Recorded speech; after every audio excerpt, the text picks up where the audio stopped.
home. I really liked seeing Max and Holly work together to try and escape Vecna's mind. I'm not gonna hold you, man.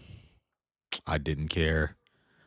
I didn't care. Holly suddenly becoming a main character. I don't hate Holly at all. Like, but just we're 5 seasons in, gang. This is the last season. Why are we spending this much time with Holly? 1, 2. Don't get me started on me seeing Max again, because she should be dead. All right. What's up, y'all? What's up? Welcome back to the channel. Got another video here, man. You know, as we all know, the final season of Stranger Things came out to less than stellar reviews from people. My opinion on the final season, honestly, man, I just didn't care. I wasn't invested. Like all the stakes that they set up for in the 4th season didn't matter at all. Like, I completely forgot that at the end of season 4, all of Hawkins got basically like shattered, split into earthquakes, and nothing came out of that really at all. Vecna, they kept building Vecna up to be super powerful and super cool, yet he somehow was never able to get to the main characters at all. Now, granted, if you were wearing camo though, cooked. You did not stand a chance. You were camo. The only people who were allowed to be proficient with a weapon was Nancy Wheeler and Jim Hopper. If your name was not Nancy Wheeler and Jim Hopper, you were Demogorgon food. So that was an issue I had. It just kept taking me out of the immersion. Like, Vecna and the Demogorgons would be so efficient at killing people up until it came to the main character. Then all of a sudden, for some inexplicable reason, they would get inefficient out of nowhere. I mean, I think episode 4 was like super highly rated for a reason. I mean, that episode was cool. Them Demogorgons, they was slaying niggas. Problem is, when it came to our niggas, they couldn't kill nobody, bro. Vecna was right. Vecna showed up himself, bro. Joyce should have died right there. Joyce Byers, he had Joyce right there. He couldn't kill Joyce. Like, and I don't even go into shows wanting characters I care about to die, but in a show like Stranger Things, where you're trying to build suspense and I'm supposed to feel fear, like how am I supposed to take Vecna seriously when every time he's around our main character, he becomes inefficient? And don't get me started on all these fake out deaths we got. Don't get me started with Max still being here, because why? What was the purpose of that? But yeah, man, I'm about to start rambling. But most people didn't like season 5, especially volume 2. Except for this guy, Silver YXU. He enjoyed it. So I kind of want to hear his opinions, his thoughts. Cuz I mean, there were some enjoyable aspects of it, but even the enjoyable parts, like the way we get to some of the enjoyable parts, don't make sense. So all those parts get spoiled by all the bullshit that happens around it. By the time we get to those parts, I'm kind of already taken out of everything. But yeah, man, let me hear him talk. Yeah, I'll say it. I liked Volume 2 of Stranger Things season. Wait, hold on. Quite frankly, I am shocked by the general reaction I have seen online. I acknowledge that even though I enjoyed Volume 2, it does have some issues. However, it feels like the online response is blowing some of these things way out of proportion. Everything's ruined. It's all ruined. Okay, let me People are hear. genuinely comparing it to Game of Thrones season 8. Okay. Now, I haven't watched Game of Thrones at all, but I've heard Game of Thrones ending was horrible. I heard the last 2 seasons are dog shit, and the finale for Game of Thrones was absolutely terrible. Granted, I haven't seen it, so I can't speak on it. But even then, I feel like part of the reason the reaction for Game of Thrones is so bad is because, at least from shit I've heard, Game of Thrones is genuinely just a better like TV show in general. So or it was a better TV show than Stranger Things ever was. So there might be that as well. But anyway, let's. But yeah. But based off of the things I've heard about Game of Thrones, no, the finale wasn't that bad. But the finale was that bland for Stranger Things. I will say that. 8, which is absolutely ridiculous to me. You have to be kidding. That is ridiculous. Where Game of Thrones Season 8 committed character assassinations on a scale we have never seen before or since. Volume 2 had some really strong moments that further developed the character. Yes, but again, it also had a lot of bloat around it it's like, yeah, it had Stranger season 5 had good moments, but just a bunch of nonsense in between then. Like we got a bunch of filler and fluff that we don't need to get to said good moments. That by the time we get to those moments, again, I stopped caring. Like I just couldn't. By the time I got to the finale, I was taken out of it. And their relationships, remaining true to the show's themes and values that have been present since the very first season. I also found it crazy how people have started review bombing episode 7. According that's to crazy. the IMDb ratings and the opinions of some people, The Lost Sister is a better episode than The Bridge. Let me see. I just didn't, like I said, I just didn't care for episode 7. Honestly, I know people hated season 2, episode 7 too. I did too, but I mostly hated it because they did nothing with it afterwards. Like it was just a one-off episodes up until now. Honestly, my big problem with Stranger Things is that it's clear that there was no planning for any of the shit that happened. They didn't plan for anything past season 1, and it shows in the way they write things in and out. It seems like they only plan things out for each season individually, and not as a show, not for the whole show as a whole series. So it basically trains your brain for anything that happens in the past doesn't matter, and they don't take into account anything that they might want to do in the future. So it just gives the impression that nothing really matters. And I don't know, I just wasn't fucking with it. I couldn't lock Which in. is something I completely disagree with. There also seems to be a prevailing sentiment that nothing actually happened in Volume 2, and I mean, yeah, not really. I mean, stuff did happen, but it's kind of all that could have been put in one episode, man. I'm not gonna hold you. I didn't. once again find didn't myself need- disagreeing. I didn't need 3-hour-long episodes to get to the point where we got to in season 3 or in volume 2. As not only did we see some big moments of payoff for the characters' journeys, but we also had huge reveals. I will say, the stuff between Dustin and Steve, that was good. That was genuinely good, like character work there. So I will say that I did enjoy their whole like back and forth. Concerning the Upside Down, Dr. K, and Vecna's ultimate plan. I agree that this volume and Season 5 as a whole have some issues, Oh, but I feel like the definitely. reaction is completely overblown. I think sometimes a show can simply be good but flawed, and that's okay. And Yeah, but I don't think it was good though. There are good moments, but all in all, I don't think it was good.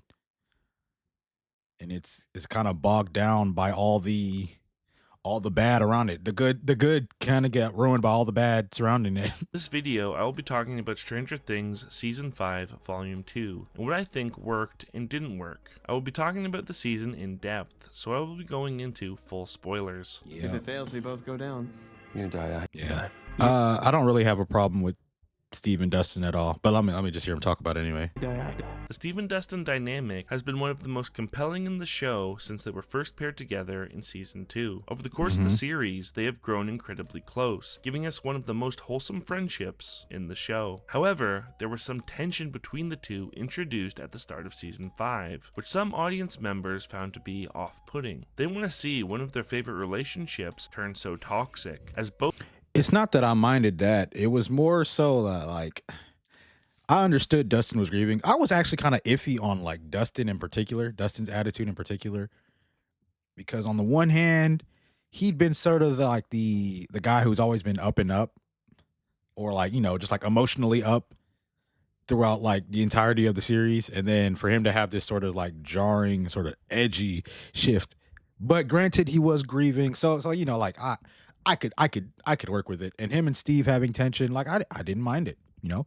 Dustin being a little shithead, I didn't mind that at all. So if people had an issue with that,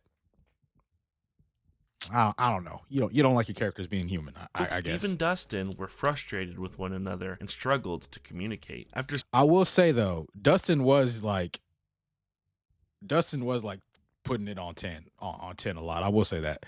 Like Dustin was definitely out of pocket.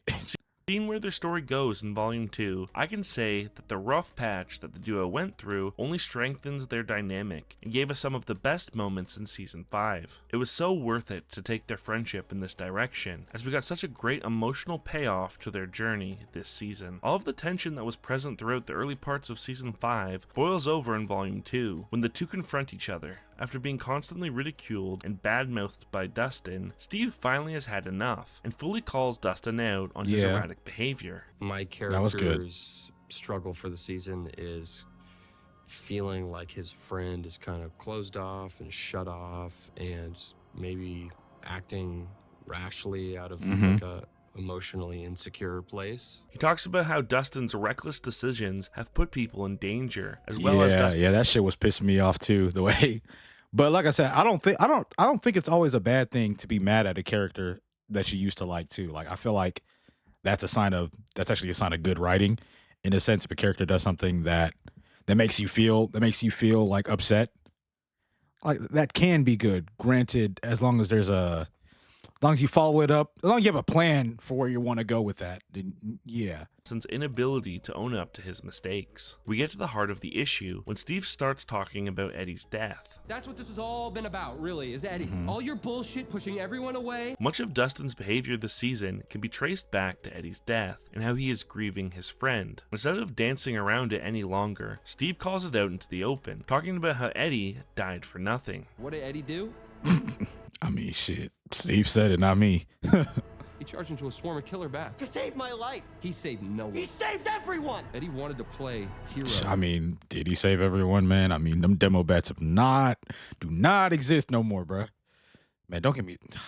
This video ain't about the finale. Although he does have a video about the finale, so I might check that one out too.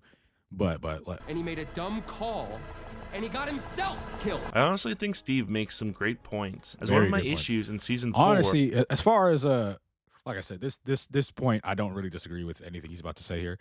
But honestly, I was more on Steve's side throughout the whole thing. Dustin was being a little asshole. Was how Eddie's death felt like it didn't need to happen. His decision to charge headfirst into a mob of Demobats feeling unnecessary, as he could have continued to distract them by running away. I appreciate Steve calling this out and shining a light on the fact that Eddie really didn't need to die, and that his final stand was ultimately motivated Pointless. by his desire to no longer feel like a coward. I think Steve also feels some guilt about Eddie's death. He told them not to be heroes and get themselves killed, but in the end, Steve was unable to prevent Eddie's demise. That night, I told you not to be heroes. I told both of you. I think he hits the nail on the head when he says that some of Dustin's grief is caused by the fact that a part of him agrees with Steve that Eddie didn't have to die. When Eddie goes rogue, Dustin is shocked and tries to stop him. However, where he was unable to save his friend, I am sure a part of Dustin is mad at Eddie for making the decision that he did, feeling almost like Eddie abandoned him. However, for Dustin, it's easier to direct his anger at Steve than it is for Eddie, who he is still grieving. I think this conversation actually enhances Eddie's death from the previous season. Dustin isn't ready to admit these feelings, and so instead, he does what he has been doing all on everyone season. else. Looking for a fight and acting on pure emotion, he attacks Steve. This fight is great, because you it can was tell good. This is a good Dustin is moment. going all out, whereas Steve is mostly trying. But again, this is kind of one of the examples I kind of talk about with like, this is a genuinely good moment from season 5, right? But like, look at where we're at right now. We are in the upside down. I'm pretty sure in seasons 1 and 2, like, you had to have motherfuckers were dying like off rip, like trained U.S. forces were dying off rip, stepping in here. But besides that, I could have sworn like it used to be hard to breathe in the upside down. Like, you had to have special equipment to even be there that long. Hopper almost died, like suffocated to death because he got stuck on a vine. Like, all that setup that they did in the earlier season just kind of poof went away. And that's one of the things that's generally one of the things that took me out of it. Like, the whole time they were in the upside down, I remember asking myself, ain't it supposed to be difficult to breathe down here? Like, isn't the atmosphere like super toxic? So like, details like that. So yeah, this scene's great if you kind of just in a vacuum and you're not thinking about the surrounding setting that we're supposed to be in right now. And also like the general stakes of the moment right now. It's kind of just, I don't know. I feel like this moment is ill-timed as well. But I don't know. Maybe this could have been done at a time where they're like preparing for the final fight and then they have this blow up then so they can get it out the way. But hey, I don't know. That's just me. All in all, though, despite complaint griefs aside, I did still enjoy the moment between those two. Trying to restrain Dustin rather than actually But it is just a little jarring, like how we get to these moments.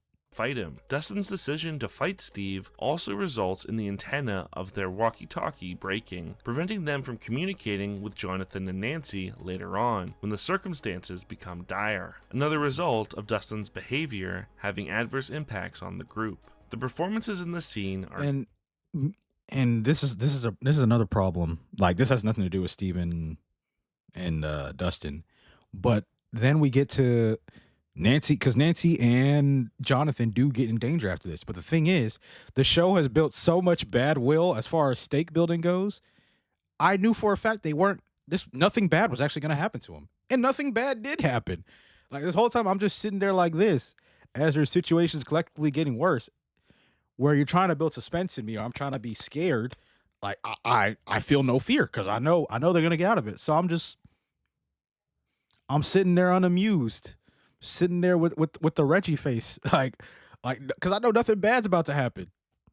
So yeah, that's another issue that season 5 had, especially volume 2. great, as you can see all of the frustration and emotions that have been building up finally come to the surface. I'm done. You dumb, fake asshole. This is also where we get a massive reveal about the Upside Down, as Dustin stumbles into Brenner's secret room. It turns out that Dustin's theory about the wall and the shield generator were wrong, and that the Upside Down is actually a wormhole, acting as a bridge between two worlds. The right side I don't know how I feel about about the Upside Down being a wormhole, or being a wormhole, which is essentially just a bridge to the other dimension where the Demogorgons and them are actually from.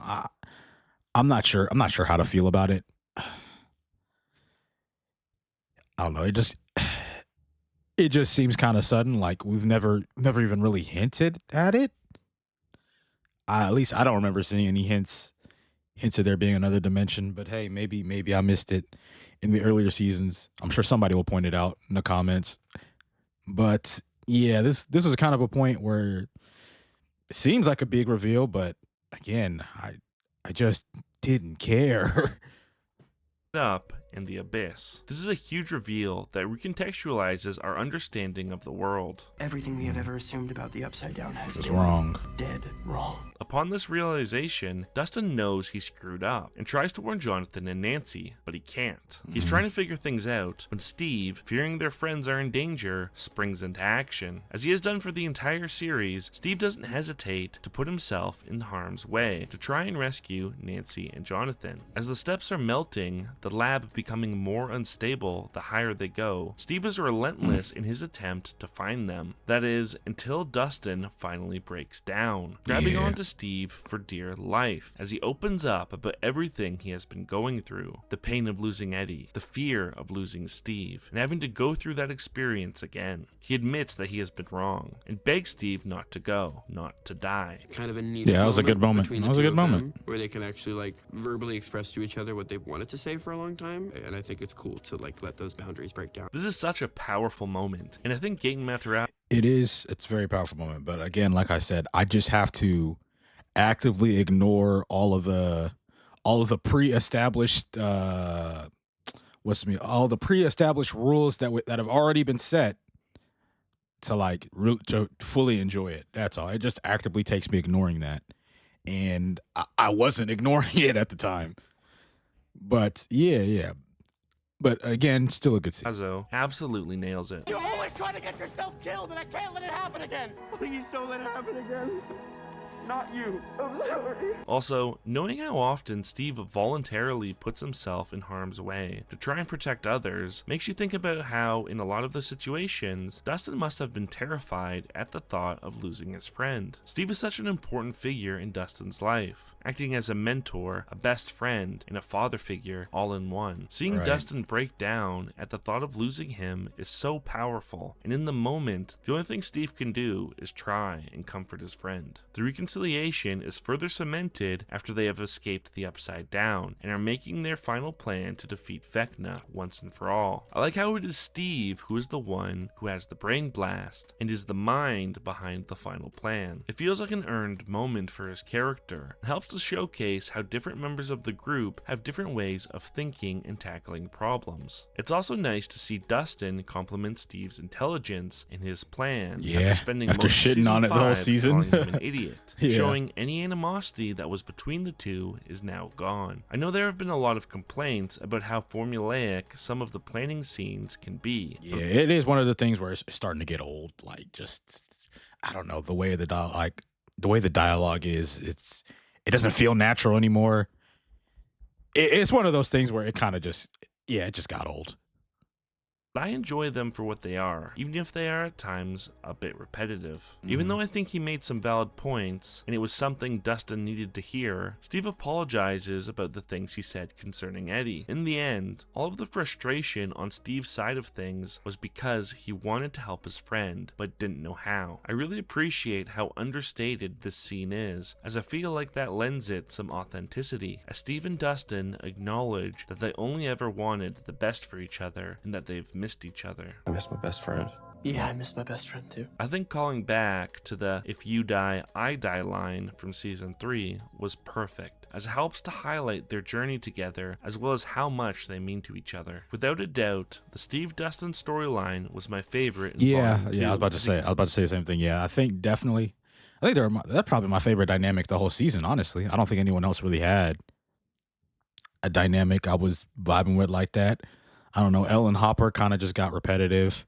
Mike was just kind of there. I mean, he was there for Will, and that was nice to see. But I don't know. I feel like Steve and Dustin were the two people that were the closest to making me feel something this season. Yeah, let me put it like that. Gave us an immense payoff that further developed one of the best relationships in the show. Do you accept my own proposal? This I will say before he even says anything, I will say I do like how mature the two of them were when they came to this conclusion and came to this breakup. That was fine. Although I have heard a critique that the way they did the scene kind of like, actually, no, let me not even make that point. My point is, I got that they were breaking up. Some people didn't, based off of the dialogue and just sort of the setting and the music and, you know, the way they were interacting at this scene. I could see how people got confused. I wasn't one of them. I clearly could tell that they were breaking up. But I don't know. I guess my one complaint is that we kind of don't see, like, the fractures in their relationship happens off screen. So we kind of just don't see it. It's just kind of there now. I guess it's all of it's explained through backstory or through like dialogue that they have with their friends, I guess. But in season 4, but I will say this was better than that love triangle that they were about to do in season that they looked like they were hinting at in season 4. Because I did not want to see another love triangle again. That we already did this. Like, why are we going backwards? Ultimately, I'm happy that Nancy at least decided, you know what? Let me step back. Let me step back from men real quick. I'll just chill out on my own for a little bit, figure myself out. I'm cool with that. Personally, I would have preferred that Jonathan and Nancy just stayed together, but hey, this is okay too. I just didn't want her going back to Steve because that at that point it just feels like we're regressing. I don't want to do that. Accept your own proposal. It turns out, if you want to have an emotional breakthrough with a loved one, you go to Hawkins' lab in the Upside Down. As similarly to how Steve and Dustin's issues come to a head, so too does Jonathan and Nancy's relationship troubles. Damn. Got real up in that lab. I know, right? The love triangle was one of the most maligned subplots of Yeah, Volume 1, yep. but I reserved judgment on it until we got to see where it was ultimately building towards. And I am happy I did, as I ended up really liking how it ends up getting resolved. Again, this is a really good moment. Unfortunately, it's surrounded by a bunch of dog shit. Again, because they get to this moment because they think they're about to die. The problem is, I know for a fact they're not going to die. So how we're getting to this moment is already kind of just like, it's kind of soured. This is a dire situation. Like this looks terrible. They shot at a wormhole. Like, they're definitely supposed to be in danger. These motherfuckers don't even get so much as injured. I don't know. So I just never actually felt the actual stakes of the moment that even compelled these two to do it. I get they thought they were going to die, but we, the audience, know for a fact that they're not going to die. And I feel like anyone pretending that there was actual stakes here is lying to themselves. But yeah, great scene. Just how we got here is kind of clunky, in my opinion. The lead up to their big scene helps to set the tone as they make their way through the uninhabited lab. When splitting up into teams to search for clues, Fred wants to go with Daphne and for Shaggy to go with Scooby. However, that only irritates Shaggy. I think we better split up. Daphne and I'll go this way. Oh my You two God. go that way. No way, Jose! And they revert back to their usual groups. This leads to Right. Jonathan trying to bring up their relationship troubles as the two wander the dark halls. I just want you to. I don't know. I personally wish we could have actually seen more of the cracks in their relationship instead of being like told about it, if that makes sense. But I guess they got to where they needed to go. Running away from me. Start being honest with me. It's pretty eerie as they come across a melted section of the building, with soldiers half stuck in the walls. When they get to the top of the melted stairs and find what they believe to be a shield generator protecting the wall, Nancy does what she does best and shoots it. I started blasting. Bang! However, as it turns out, Dustin's theory was wrong, and the result of Nancy's sharp shooting is the exotic matter pulsing, sending a shockwave across the Upside Down. The visuals of the scene are great, with the shockwave causing a rift in the wall and leading to Steve's beautiful beamer to be sucked out into the void. This puts Jonathan and Nancy into a horrifying situation, as the exotic matter being destabilized causes parts of the building to liquefy, trapping the two in a room they can't escape. As more and more goo. And on paper, this should feel scary. But as I stated earlier, I couldn't feel for the moment. I couldn't empathize with their situation because I just know they're not going to get out of it. There's a cosmic force named the Duffer Brothers that's going to get them out of this. Comes pouring in. Their situation feels utterly hopeless, and after doing all they It's supposed to feel hopeless, but we all know it's not going to be. We all watching at home know it's not. can to try and escape, they come to the conclusion that there's no way out. Feeling like this could be the end, they finally open up to one another, confessing all of the things in their relationship that they didn't like. Some of the confessions are wild, like Nancy not liking The Clash, who have a catalog of certified bangers, and Jonathan admitting to throwing out one of Nancy's sweaters because he didn't like the color. Honestly, who does something like that? But as the confessions keep coming, it's like a weight has been lifted off of them, allowing them to finally be honest with one another. Where their relationship started because of shared trauma, eventually they found the same thing that initially bonded them almost felt like it was forcing them together, even when they had begun to grow apart. This thing that ties us together forever. It can be suffocating.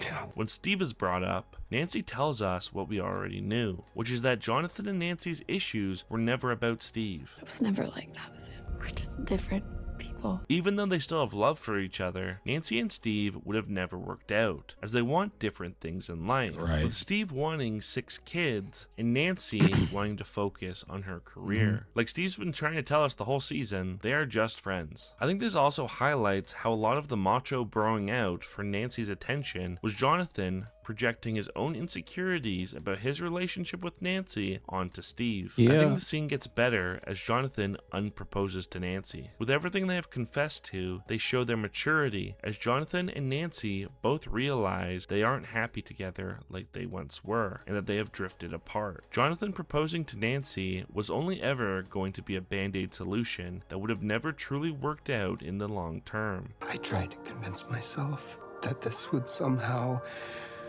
fix everything, but it was just gonna make things worse. By Jonathan acknowledging this, it shows massive development for his character, as he is no longer doing things because he is scared and insecure, but rather because he realizes that this is what is best for both of them. I feel like this was a really good way of subverting expectations, as the story the show has Yeah, been that was telling us since season 4 was that these two were going to break up. I thought the scene was really compelling, as it is such a huge moment for their characters, showcasing their love for each other, even if they aren't right for each other. My one Man. Oh, wait, hold on. I think he's about to give a critique. issue with the scene Okay. is that after their big emotional moment, the actual issue of being trapped in the goo room is resolved in a pretty Brother. underwhelming way. That's what I'm saying. It's not only is it unresolved in an underwhelming way, we all know it's going to get resolved in an I forgot the word he used. God, am I really this shit at English? We all know it's gonna get resolved in an unremarkable way. Like, we all know it's gonna be underwhelming. That's what it was. We all know it's gonna get resolved in a underwhelming way, because that's what this show has been doing for honestly, it's been doing this for the entirety of the show. But you can get away with it in season 1 because everything is novel to us. It's new.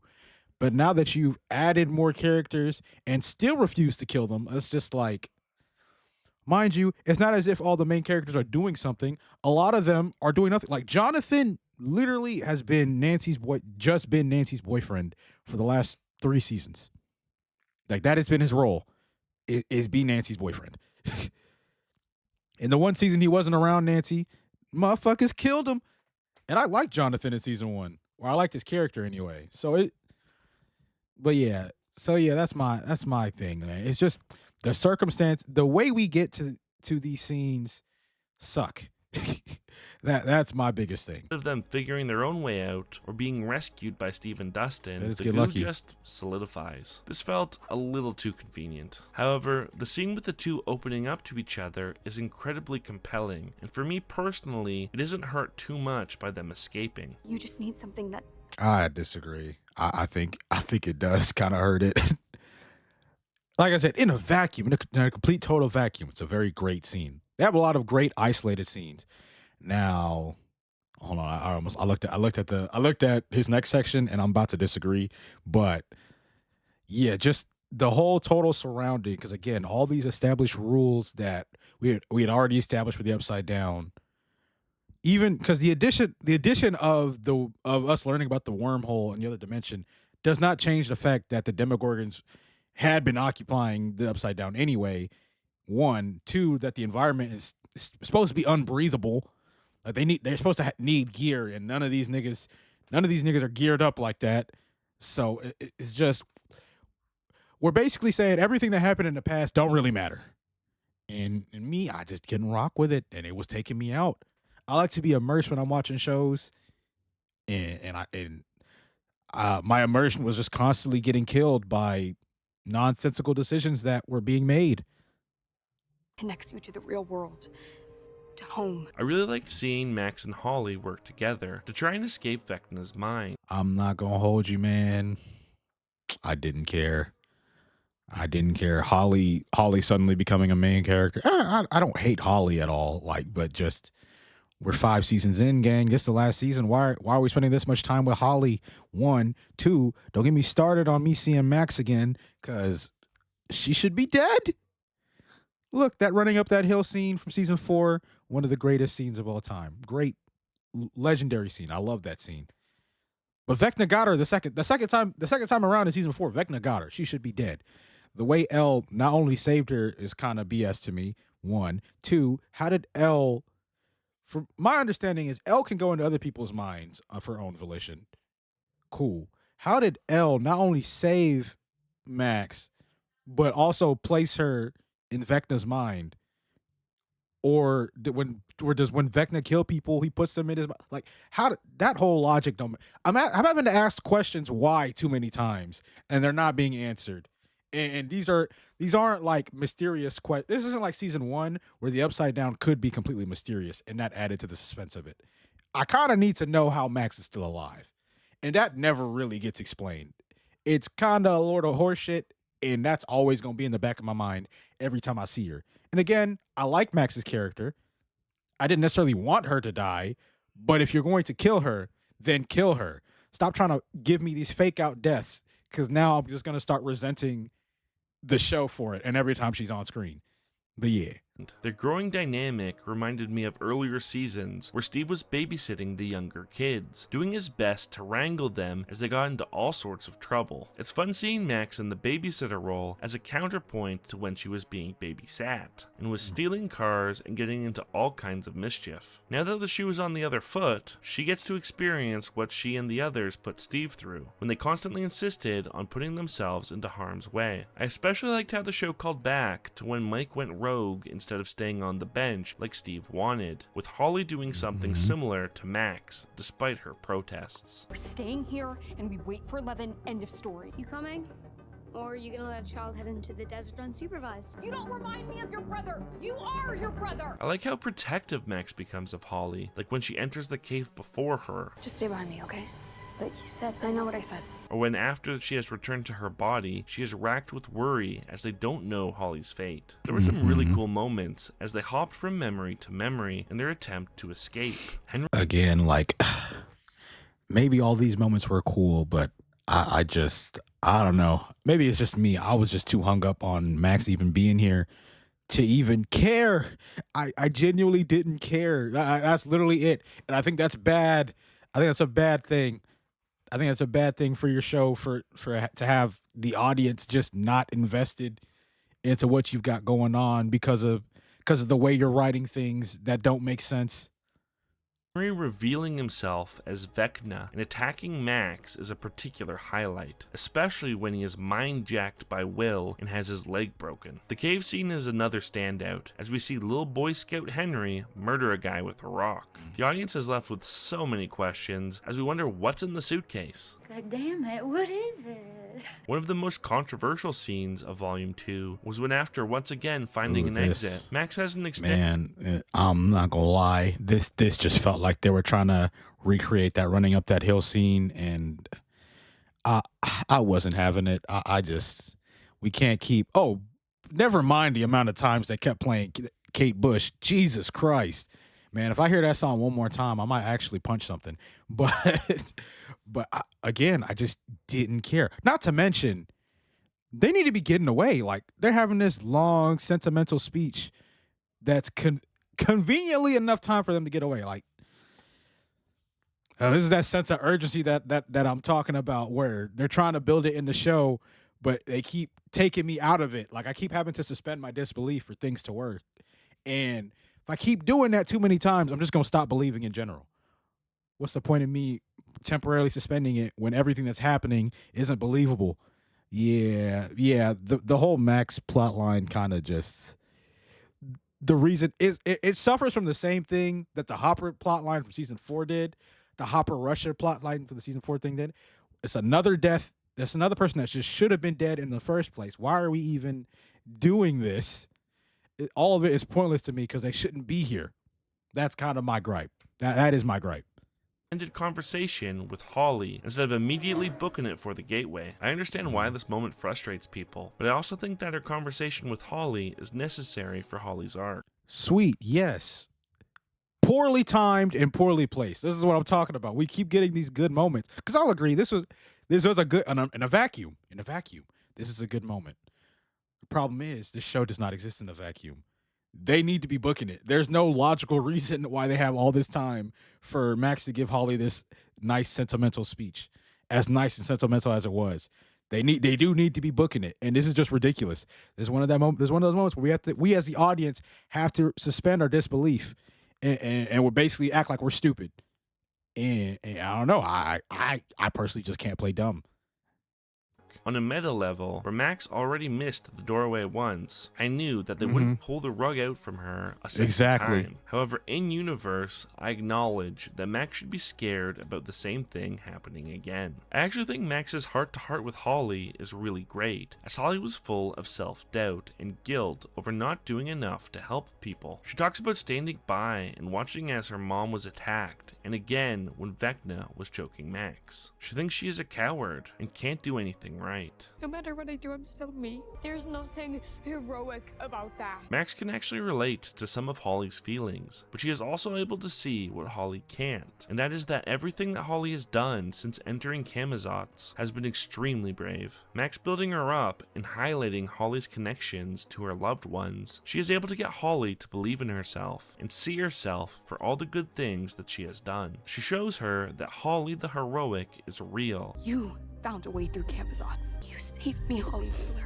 Which allows Holly to open up her own gateway to her body. I think this moment is really important for Holly's personal growth, and I actually really like this scene. There are even some funny moments, like Holly talking about not having a boyfriend or Kate Bush to help her. I don't have Kate Bush. I don't even know who Kate Bush is. I know a lot of people probably couldn't focus on what was being said because I am people. I just didn't care. It's not that I couldn't focus on it. I didn't care. I personally just couldn't care because we shouldn't even be here. And I personally think it's not a me thing. I think it's a result of bad writing, but because they were too busy yelling at Max to run. Max, you need to run! But I actually really appreciate this moment in its inclusion. Lucas, it's Robin. A demo is headed your way. Do you hear? yeah, this yeah, you're gonna have to sell me on this one. I don't know how you do it. I need to be sold. I need to The be hospital sold. chase sequence was one of the big action set pieces of Volume 2, and I think it really delivered. I think the setup for the scene was I don't know what point he's about to make, but let me hear it because really good. I With Max disagree. pissing off Vecna and hiding in her cave where he can't get her, forcing him to take an alternative approach to forcing her and Holly out, having Vecna invade Will's mind, and once again But I'm like, man, you couldn't find this information out earlier. Like Hawkins is not that big of a town. There's just too many questions where I'm asking why. And correct me if I'm wrong, isn't he from here? Like the town couldn't have changed that much since from when he was a kid. So I don't know. Like there can't be that many hospitals that Max is in where it was impossible. This is the only way he could find Max's real body. Like it requires me to ask a bunch of questions why and to suspend my disbelief and to literally not remember things that happened in the past. And I just can't do it. It was taking me out of it. It really was. Not to mention how ridiculous it is that, again, no stakes are being built because I know all four of them were going to survive. Because the show has shown me that you're unwilling to kill people or even actually put them in real danger. Lucas, for crying out loud, Lucas was playing Kate Bush and they were surrounded by 4 Demogorgons. How, brother? I know he was muffling the sound, but he couldn't muffle it that well. That washing was pretty quiet. and using him as a spy was a great moment, as we really get to see the horror in Will's eyes as he is powerless to stop Vecna. When Lucas heard about Max being trapped in Vecna's mindscape and how she was trying to escape, his hope that she will come back to him is fully reignited. It validates all of the time he has spent visiting her in the hospital and playing her song, as him being there has helped get through to her. Yeah, this is another one of those how we get here moments again, because I just didn't care.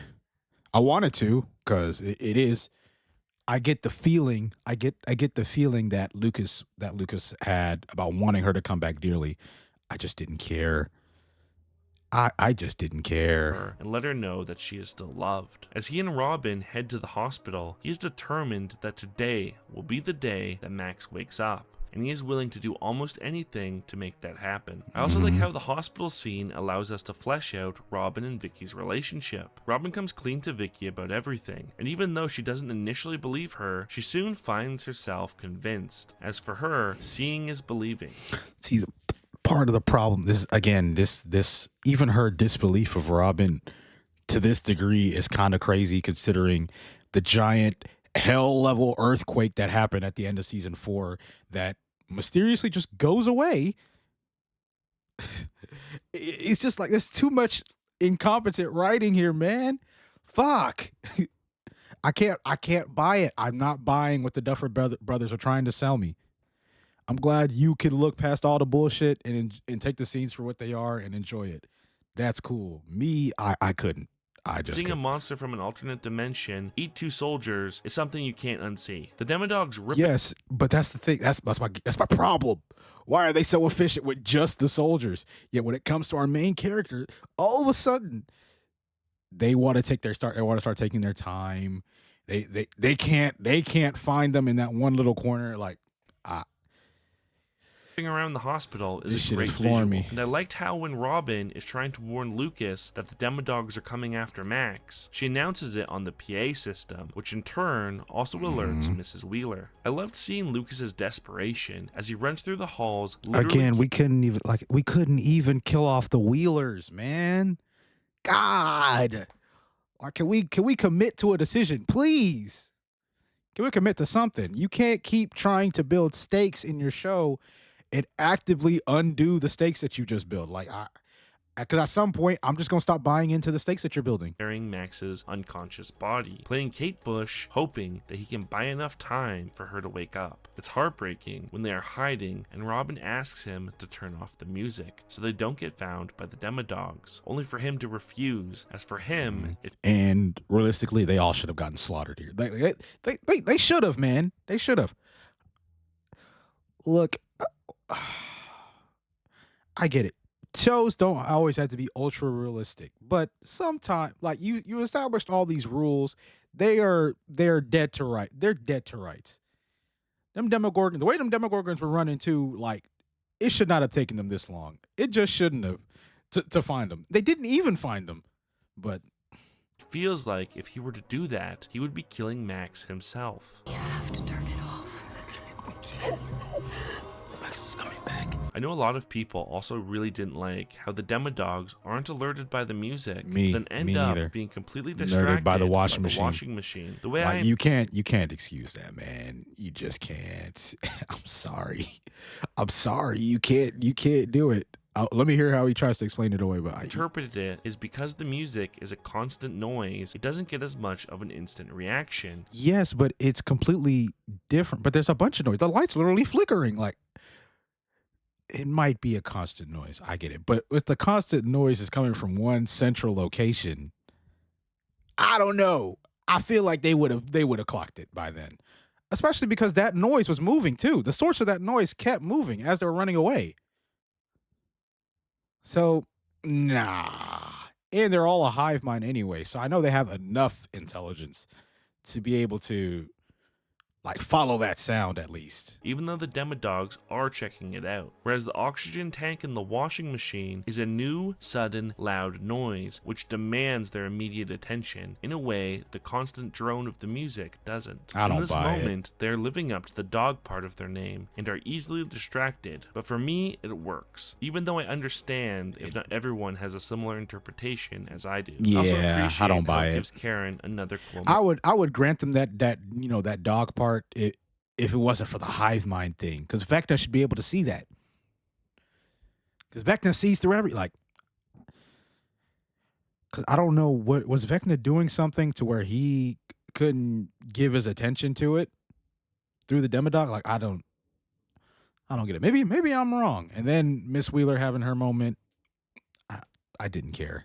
moment. The best part of this entire sequence for me is when Max finally wakes up, with the same Moby song playing from when she was dying in the season 4 finale. I think by using the same song, it really connects the two moments, but this time the result is much happier. Sadie Sink and Caleb McLaughlin are phenomenal in this scene, really nailing how Yeah, relieved they're good these actors. characters are to see each other again, and how much they love each other. The moment felt like a long time coming, and it absolutely delivers. I also liked some of the small moments in this scene, and I personally just don't feel like it was earned. And to be fair, there was no way for them to earn it because Max should have been dead. But yeah. Max's exchange with Mike, highlighting the fun dynamic that their relationship has. Took your sweet time, didn't you? Screw you, Wheeler. Overall, I really enjoyed the hospital sequence and think Lucas and Max's reunion was really well executed. This isn't like one of your campaigns. You don't get to write the ending. I know a lot of people didn't like how Kali was reintegrated into the story, but I Me thought too. it worked well. We get to see how she ended up as Dr. K's prisoner. Nah. Especially because we didn't do anything with any of her circumstances. Not really. The only thing she was there for was to plant the idea in Eleven's head to sacrifice herself and stay behind. That's it. That's really the only purpose she served. That whole plot point with them taking her blood, the military ended up not being able to do anything with it anyway. That whole plot point went nowhere fast. And even how they got away from the military just let them go. I don't know. It's just they keep writing themselves into corners and then just erasing the corners.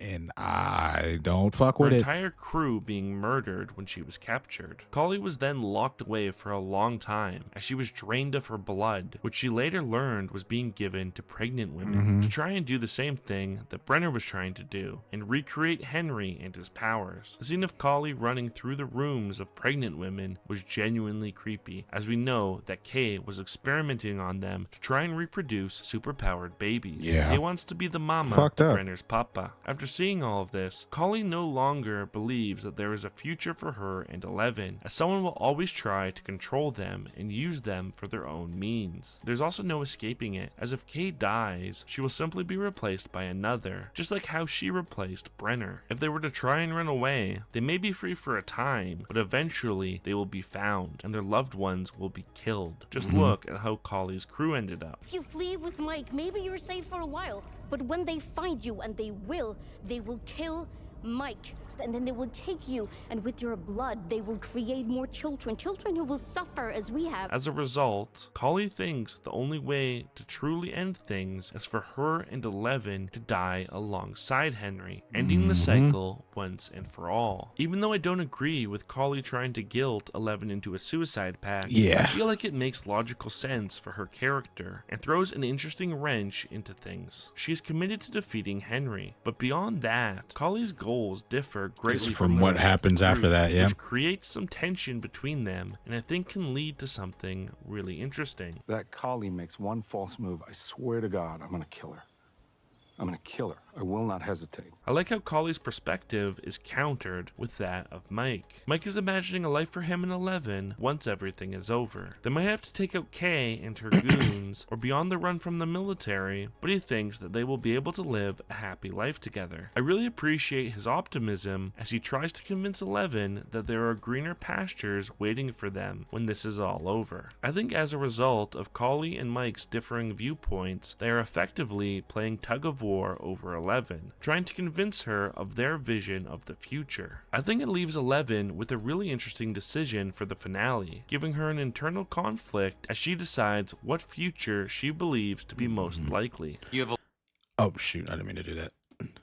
Anyways, I feel like the Duffer Brothers had a lot of good ideas for this season. I just feel like it's bogged down by so much nonsense around it that they don't spend as much time as they should have exploring like this turmoil. Because the way you're explaining it, yeah, it sounds interesting, but it kind of just gets shoehorned in like the last 2 episodes. We really don't get enough time to stew with the decision. Because 11 is virtually, I wouldn't say non-existent, but she's not really much of a factor the entire season up until the very end. And that is kind of, by the time we get there, I kind of just went, okay. 11 sort of caught between these two worldviews, and we really wanted that to be the big question of what is she going to do, and what does life look like after this if they are able to defeat this evil. I found this subplot really compelling, and I think it adds another layer to unravel in the finale. I don't like girls. Will. Now, I know there's definitely a contingent of people, we all know who they are, we all know who they probably voted for too, that simply hated this scene just because Will's gay. That is not me. I'm not that person. All in all, I actually didn't hate this scene as much as a lot of people seem to. Yeah, it is kind of awkward, but at the end of the day, like topics like these are awkward, especially also I think people got to keep in mind that they're thinking of it because I think a lot of the complaints I heard was that oh he's making a big deal out of coming out when literally the world's at stake. But and I mean I guess I can kind of get it. But you also got to keep in mind and they're sort of like, oh, okay, he's gay, so what? But this is like the 80s, man. Like I don't know. I feel like being gay back then wasn't as socially acceptable, if that makes sense. It was definitely more scandalous to come out more than it is now, anyways. So I feel like some people are looking at it through a 2026 lens and not a 1989 lens, or actually 1988 lens, I should say. So I feel like people are kind of blinded by that. And also, like, a lot of people didn't like how,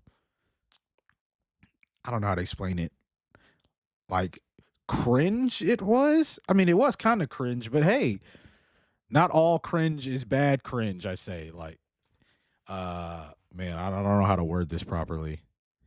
Because personally, I can't relate to Will's struggle either, right? You know, I've liked women all my life, so I can't really relate to what Will is. But I imagine as someone who is pretty much around straight people all the time, who all of his closest friends are straight, I feel like having to. But yeah, ultimately, all in all, I didn't really have too much of a problem with this scene. It is a little wacky. I get why they chose to do it now, even if the timing does feel kind of weird. And ultimately, I get that. It well for me, it kind of felt like, man, at this point, nigga, we know, damn.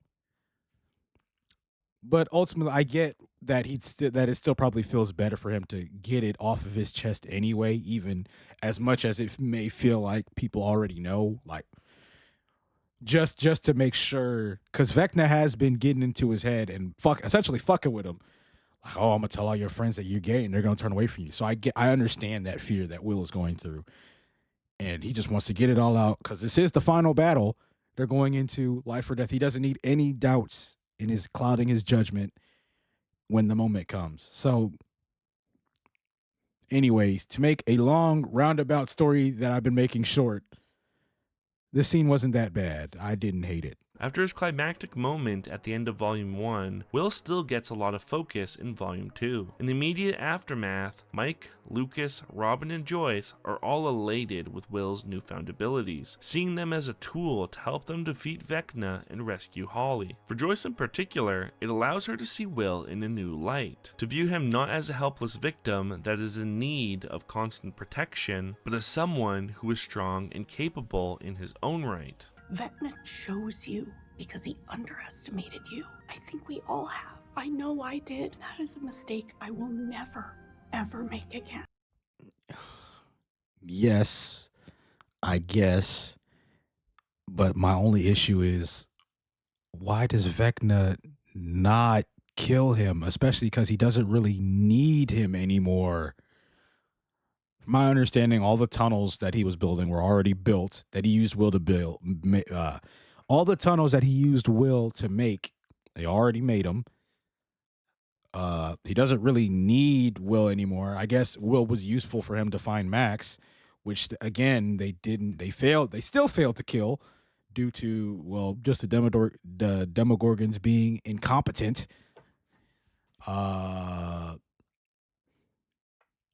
I don't know. I fail to see why Vecna refuses to kill Will. And it's not even Will gets saved. Vecna just doesn't kill him. I don't know why. Maybe he feels Will is useful. I don't know. Is useful to him? I don't know. Vecna choosing to repeatedly spare Will for inexplicable reasons. I don't know. I feel like we could have had more between Vecna. We could have had more of a dynamic between Vecna and Will that I could have been invested in. They chose not to do it. As a result, I care less. I also like how proactive Will and the gang are, as they waste no I will say I do like the dynamic that Will and Robin had with each other, though, throughout the whole season. I will say that. time in trying to use Will's new powers to attack Vecna. The plan to reanimate a dead demo so Will can jack back into the hive mind is such a cool idea, and gives us the great moment of him taking over Vecna's body to save Max. Will warning Max and Holly to run felt like a callback to season 1, when he is able to communicate through unusual means to tell Joyce to run. It also feels like a nice reversal, as Will invades Vecna's mind, which is something Vecna has done to so many others. Will's coming out was one of the most anticipated moments of the season, as it had a lot of build-up over the course of the series. While I think a lot of aspects of Will's coming out are well done, I think there are a few decisions that undercut its emotional impact. Agreed. Many people feel like the timing of Will's coming out doesn't make sense, as the characters have much bigger things to worry about than Will's sexuality. The world is ending. However, I actually think the show does a good job in justifying why Will decides to come out when he does. I understand After why Vecna invades his mind, Will is shown a reality where his friends and family don't accept him for who he is, instead rejecting him and even hating him. As a closeted gay kid in the 80s, this is a very legitimate fear for Will, and Vecna is using it to try and weaken him. Today, Vecna showed me what would happen if I did this, if I told you guys the truth. Will talks about how he used good memories to tap into his powers, and how when he was trying to fight off Vecna, his worst fears and most unhappy moments were used against him. By coming out before the battle, Will effectively lessens Vecna's ability to get in his head and overpower his good memories with his fears, as he now knows them to be nothing but another one of Vecna's tricks. So even though at first it might feel like Will's coming out is out of place, there's actually a plot reason for the timing of it. In terms of the actual scene, I think it's really well done, with Noah Schnapp giving a good performance and the writing feeling authentic to the character and his You know, it do feel kind of, like I said, it felt awkward and cringe to watch at the time, but I don't necessarily think awkward and cringe is bad, especially because this does feel like a random moment to be having this conversation now, and you're trying to find the words and you don't know. And again, he's fearing that all of his family and friends will reject him for this.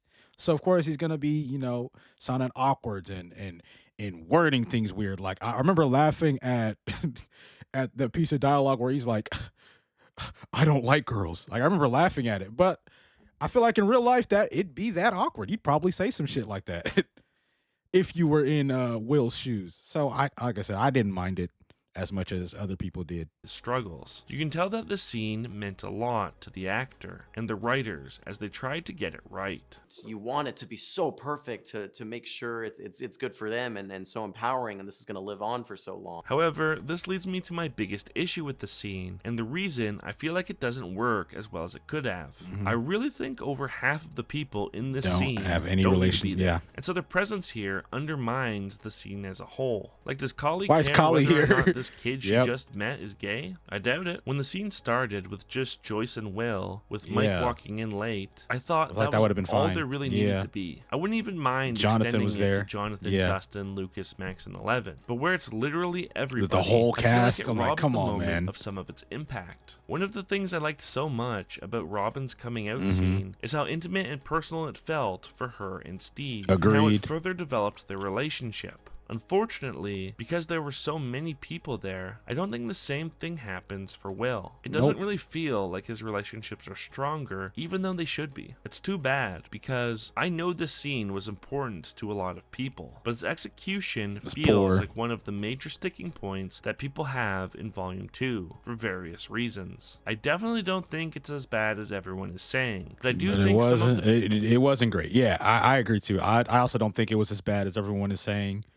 Because this is one of the first things I heard about before I watched Volume 2 was was the scene. So it was the coming out scene. So I thought I was in for something terrible. It wasn't that bad. It really was. It just looks goofy having all these people in the room while he's doing it, especially because a lot of them aren't really that close with Will in the first place anyway. So yeah, there is that. I just feel like it should have been more of a personable scene, especially because they've shown the ability to have meaningful coming out scenes in season 3.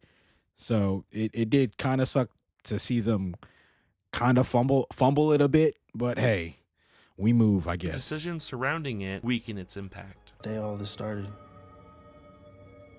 It's the day it ends. I know people have really strong opinions on Volume 2, and even though I enjoyed it, I feel like I highlighted some of my issues with it. However, I think the good aspects I talked about outweigh the negative parts of these episodes. I disagree. I think there's too many negative aspects of it to for the good point. It just, I don't know, it sours the good moments too, because we should, again, it's like we shouldn't be here.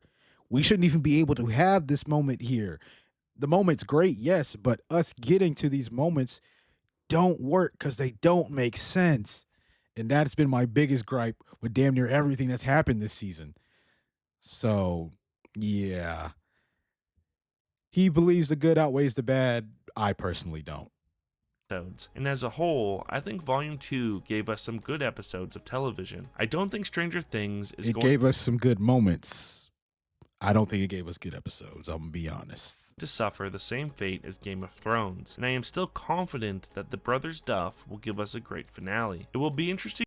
Spoiler alert, they didn't. They didn't. Although he seems to think they did. Although, based off the title and thumbnail of that video, it looks like he appreciates the epilogue section, which, again, in a vacuum, the epilogue is actually really good. Problem is, it doesn't feel earned. It doesn't feel properly earned anyway. But I might react to that video. I might react to that video in the next part, man. But yeah, that'll be it. Oh, hold on. Actually, to see the reception of volumes 1 and 2 once the finale is released, as I could see people appreciating them more in retrospect, or conversely, being further entrenched in their position that season 5 is a failure. Stranger Things is at its best when it's being true to its characters, so as long as it continues to do this, I think I will end up enjoying the finale. If you somehow made it to the end of the video, thank you for watching. If you enjoyed the video, Okay. I would really appreciate. all right, but yeah, man, that was volume 2. That was his take on volume 2, man. It seems like he relatively enjoyed it. He brought up some valid points. I still disagree with a lot of his points though, because like I said earlier, a lot of the good moments in volume 2 would only be good in vacuums, in like pockets that don't have connecting plots that came before and after it. Because once you start looking at it through the lens of the whole episode or season, or excuse me, or even a whole series, it's just like, well, how did we get here? You know what I mean? But yeah, so it just led to me not either caring.